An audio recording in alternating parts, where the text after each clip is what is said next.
Hello and welcome to Craft Beer Nation Girls Pint In Monday Night Hangout. Tonight it's just me, Victoria Perigin, and Ashley Bauer.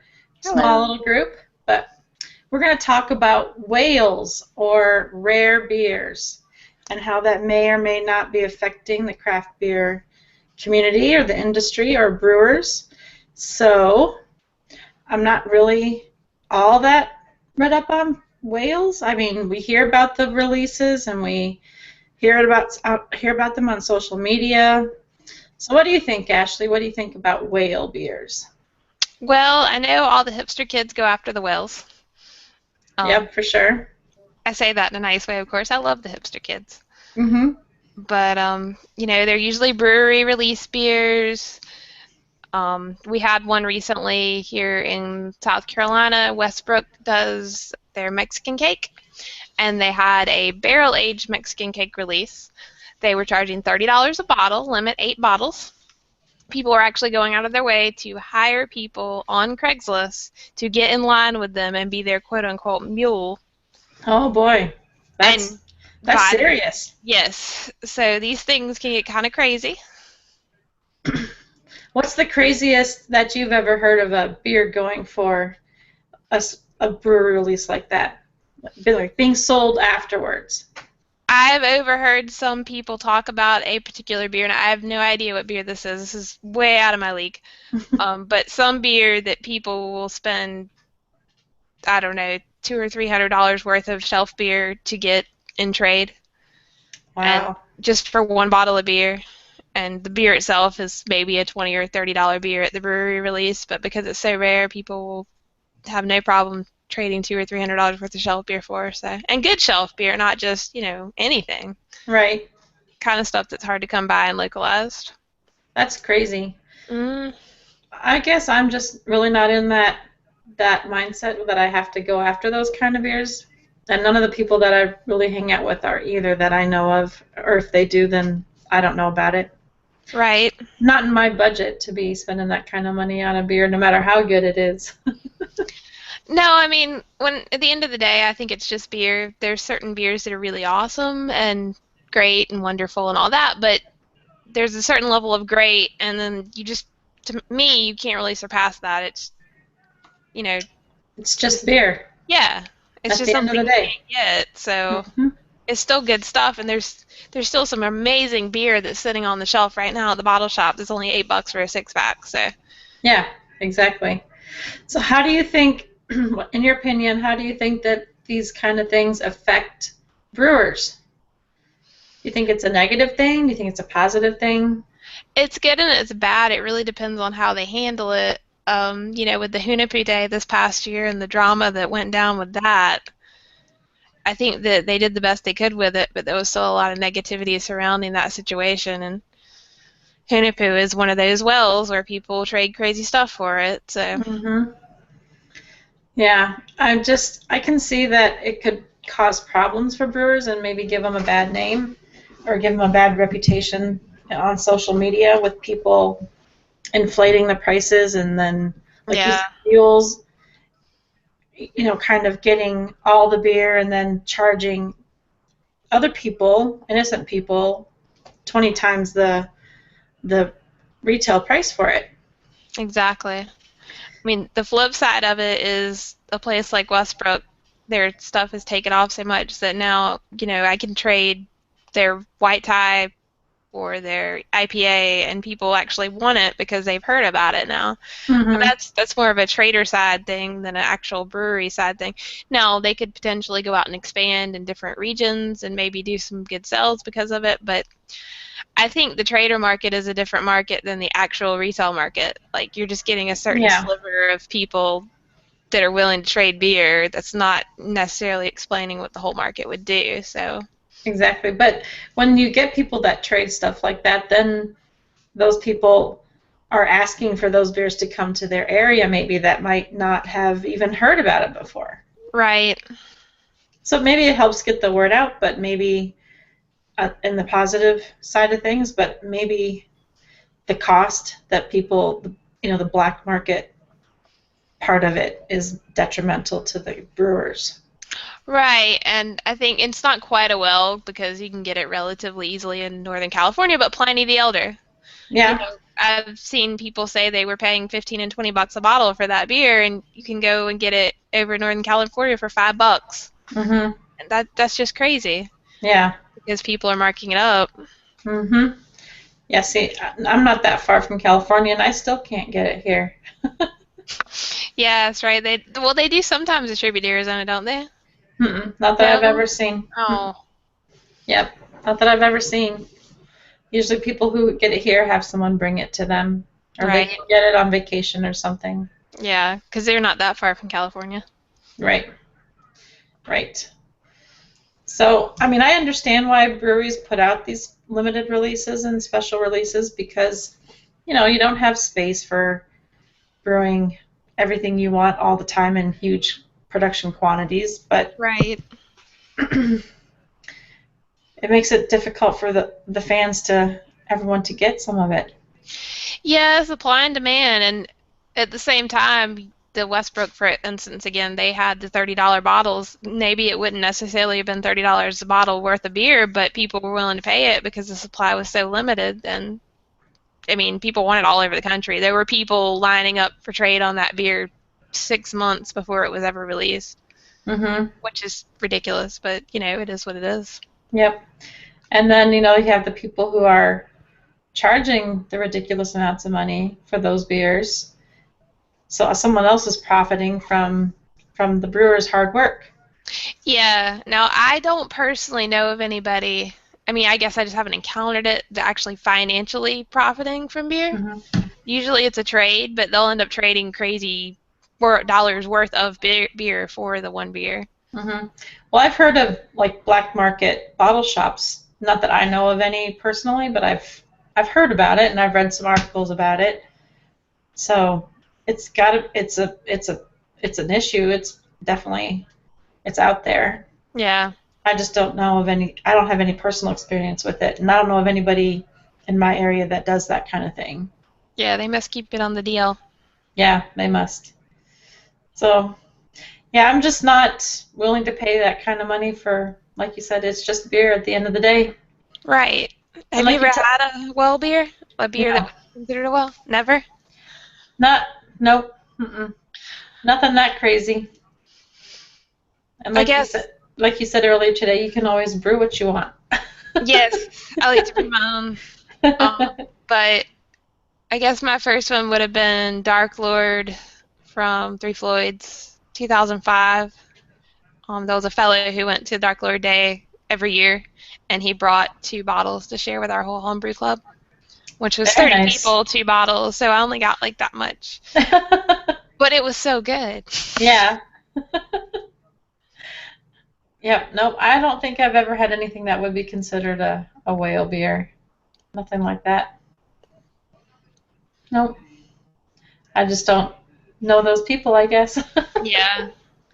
I haven't gone out of my way to get any. I mean, if I see something on the shelf that ends up being kind of rare and I just happen to have it, but I've never gone and traded for anything too crazy. Yeah. That's, yeah, I don't know. I mean, it's an issue and it'll be interesting to see how the industry handles it, I guess. Probably not a whole lot that they can do about it. I mean, they're not going to be able to stop people.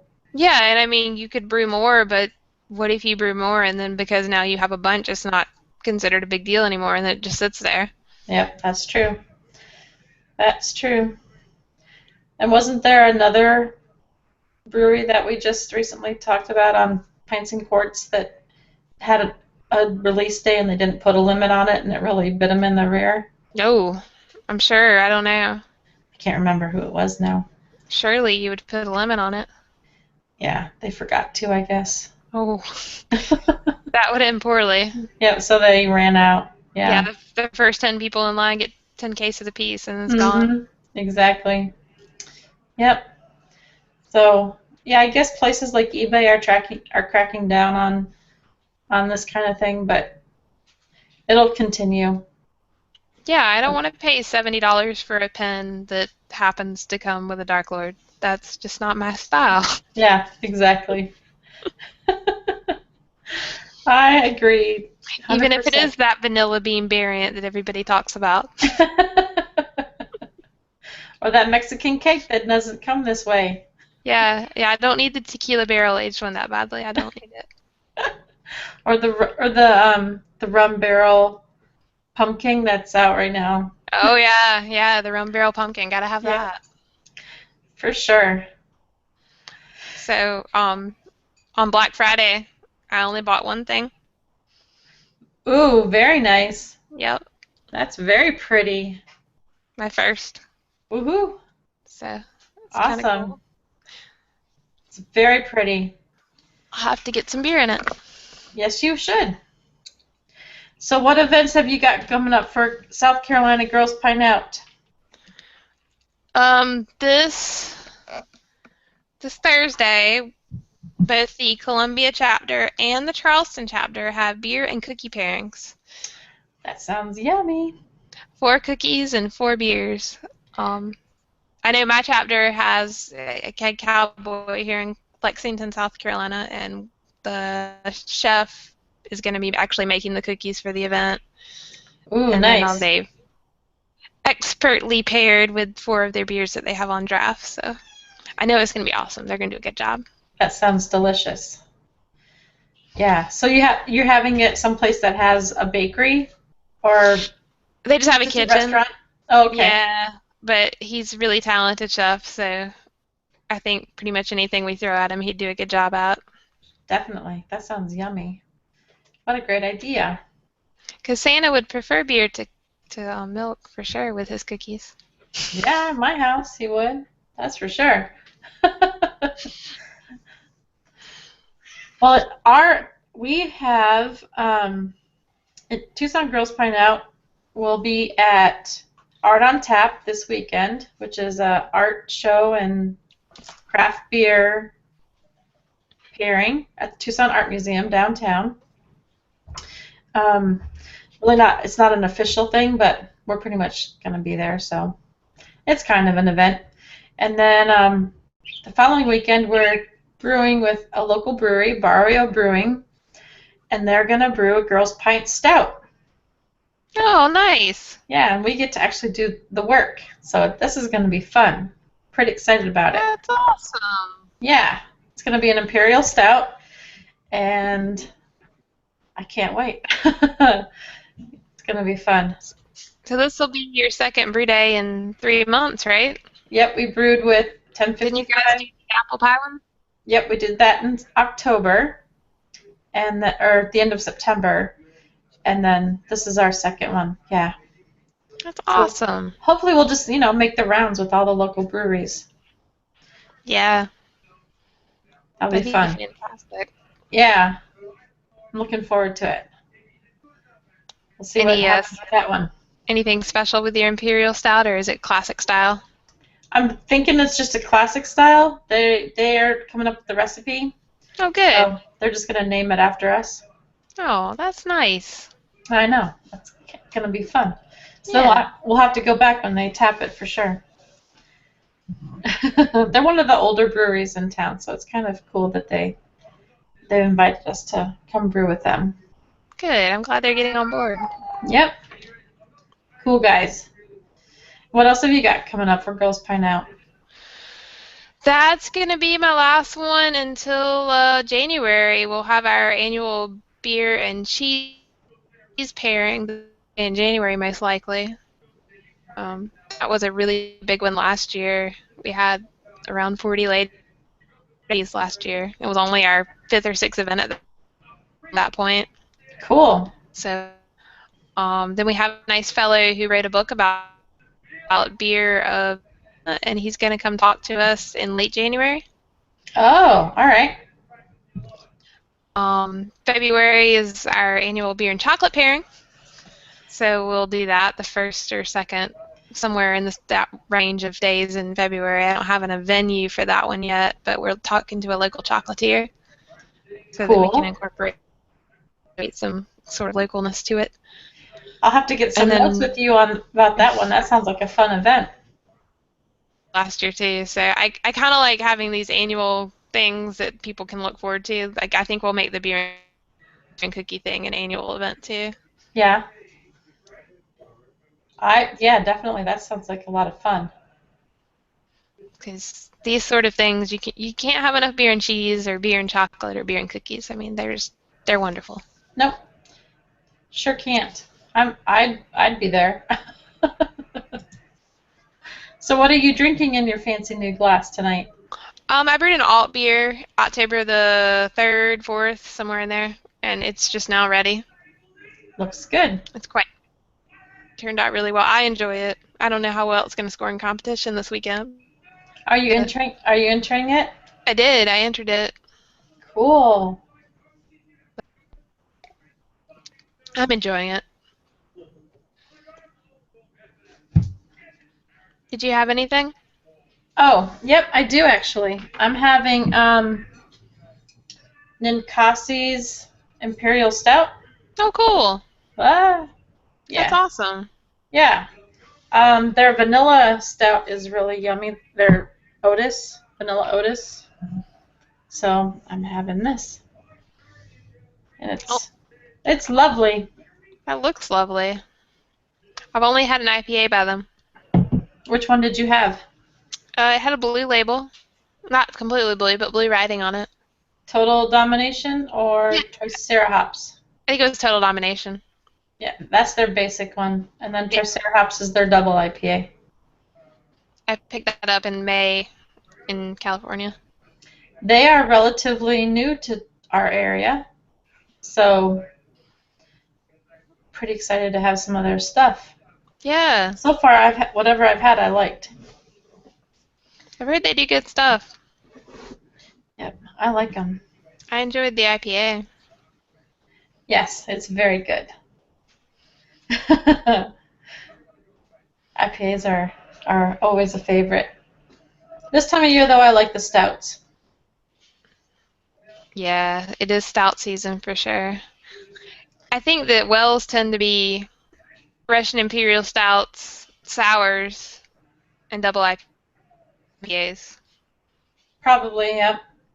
And anything barrel aged or yeah, Yeah, double barrel aged. yeah. That's so crazy. You put something in a barrel and it's automatically gonna be crazy. That's right.